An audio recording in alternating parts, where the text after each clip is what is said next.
Hi hello ನಮಸ್ಕಾರ ವೀಕ್ಷಕರೇ. R C B ಇಂದು finally ಕಪ್ಪನ್ನು ಗೆದ್ದುಕೊಂಡಿದ್ದ ಗುರು. ನನಗೇನು ಮಾತಾಡಬೇಕು ನಿಜವಾಗ್ಲೂ ತಿಳಿತಾ ಇಲ್ಲ. 18 ವರ್ಷದ ಸತತ ಒಂದು ಟಾರ್ಗೆಟನ್ನು ಇಟ್ಕೊಂಡಿದ್ರು ಕಪ್ ಗೆಲ್ಲಬೇಕು ಅಂತ. ಪ್ರತಿ ವರ್ಷ ಟ್ರೈ ಮಾಡ್ತಾಯಿದ್ರು, ಪ್ರತಿ ವರ್ಷ ಫೇಲ್ ಆಗ್ತಾಯಿತ್ತು.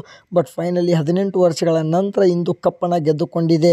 18 ಸೀಸನಲ್ಲಿ ಆರ್ ಸಿ ಬಿ ತಂಡ ಗೆಲುವನ್ನು ಸಾಧಿಸಿದೆ. ಮೊದಲು ಬ್ಯಾಟಿಂಗ್ ಮಾಡಿದಂಥ ಆರ್ ಸಿ ಬಿ ತಂಡ 190 ರನ್ಗಳ ಟಾರ್ಗೆಟನ್ನು ನೀಡಿತ್ತು. ಆರಂಭದಲ್ಲಿ ವಿರಾಟ್ ಕೊಹ್ಲಿ ಮತ್ತು ಸಾಲ್ಟ್ ಅವರು ಚೆನ್ನಾಗಿ ಆಡ್ತಾಯಿದ್ರು. ಸಾಲ್ಟ್ ಅವರು 16 ರನ್ಗೆ ವಿಕೆಟನ್ನು ನೀಡಿದರೆ ವಿರಾಟ್ ಕೊಹ್ಲಿ ನಿಂತ್ಕೊಂಡು ಚೆನ್ನಾಗಿ ಆಡಿದರು. ಅದಾದ ನಂತರ ಶೆಫರ್ಡ್ ಅವರು ಮತ್ತು ಜಿತೇಶ್ ಶರ್ಮಾ ಎಲ್ಲರೂ ಕೂಡ ಈಕ್ವಲ್ ಕಾಂಟ್ರಿಬ್ಯೂಷನನ್ನು ಕೊಟ್ಟರು. ಬಟ್ ಕೊಹ್ಲಿರವರು ನಿಂತ್ಕೊಂಡು 40ಕ್ಕಿಂತ ಹೆಚ್ಚು ರನ್ಗಳನ್ನ ಕಲೆ ಹಾಕಿದ್ರು. 190ರ ಒಂದು ಟಾರ್ಗೆಟನ್ನು ನೀಡಿದರು. ಈ ಒಂದು ಟಾರ್ಗೆಟ್ ಚೇಸ್ ಮಾಡೋಕ್ಕೆ ಬಂತು. ಆರಂಭದಲ್ಲಿ ಆರ್ಯ ಆಗಿರ್ಬೋದು ಮತ್ತು ಪ್ರಭು ಸಿಮ್ರಾನ್ ಸಿಂಗ್ ಅವರು ಒಳ್ಳೆ ಸ್ಟಾರ್ಟನ್ನು ನೀಡಿದರು. ಬಟ್ ಇಂಗ್ಲೀಷ್ ಮತ್ತು ಶಶಾಂಕ್ ಸಿಂಗ್ ಅವ್ರನ್ನ ಹೊರತುಪಡಿಸಿದರೆ ಅಷ್ಟೊಂದು ಚೆನ್ನಾಗಿ ಯಾರೂ ಕೂಡ ಆಡಲಿಲ್ಲ. ಅವರಿಬ್ಬರೇ ಫೈಟನ್ನು ನೀಡಿದರು.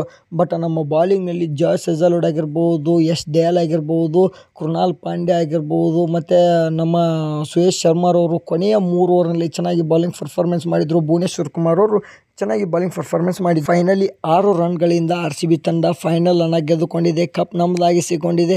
ಕಪ್ಪು ಲಾಲಿಪಾಪ್ ಅನ್ನೋರಿಗೆ ಉತ್ತರವನ್ನು ಚೆನ್ನಾಗಿ ನೀಡಿದೆ ನಮ್ಮ ಒಂದು ಆರ್ ಸಿ ಬಿ ತಂಡ. ವಿರಾಟ್ ಕೊಹ್ಲಿ ಅವರು ಸಖತ್ತಾಗಿ ಚೆನ್ನಾಗಿ ಆಡಿದ್ರು. ಫೈನಲಿ ಗೆದ್ದಿದ್ದ ಗುರು. ಏನು ಮಾತಾಡಬೇಕು ಅಂತ ತಿಳಿತಾ ಇಲ್ಲ. ಎಲ್ರಿಗೂ ನಮ್ಮ ಆಟಗಾರರಿಗೆ ಕ್ರೆಡಿಟ್ ಹೋಗುತ್ತೆ. ಇದ್ರ ಬಗ್ಗೆ ನಿಮ್ಮ ಅನಿಸಿಕೆ ಅಭಿಪ್ರಾಯನ ಕಮೆಂಟ್ ಮಾಡಿ. ಎಬಿ ಡಿ ವಿಲಿಯರ್ಸ್ ಮತ್ತು ವಿರಾಟ್ ಕೊಹ್ಲಿ ಕಣ್ಣೀರು ಹಾಕ್ತಾರೆ, ಆನಂದ ಬಾಷ್ಪವನ್ನು ಹಾಕ್ತಾರೆ. ಗೆದ್ದಿದ್ದಕ್ಕೆ ತುಂಬ ಖುಷಿಯಾಗಿದೆ ಅಂತ ಹೇಳ್ತಾರೆ.